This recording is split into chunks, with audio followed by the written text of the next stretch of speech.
ഇന്ന് നമ്മൾക്ക് അട തയ്യാറാക്കാം.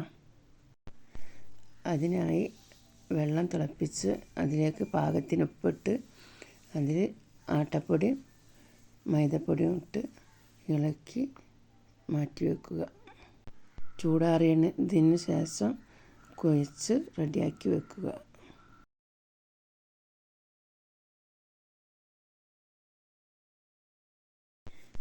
ഇനി മറ്റൊരു പാത്രത്തിൽ വെള്ളം വെച്ച് അതിൽ ചക്കര ഇട്ട് തിളപ്പിച്ച് ആ വെള്ളം ഒരു പാത്രത്തിലേക്ക് ഒഴിക്കുക.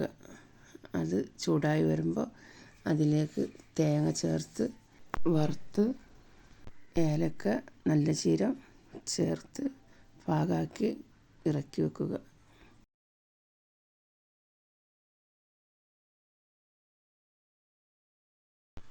ഇനി നമ്മൾ തയ്യാറാക്കി വെച്ച മാവ് പത്തിരി രൂപത്തിലാക്കി പരത്തി ഒരു ഇലയിൽ വെച്ച് വറുത്ത് വെച്ച തേങ്ങ അതിലേക്ക് വെച്ച് നല്ലവണ്ണം അമർത്തി ആവിലിട്ട് വേവിച്ചെടുക്കുക.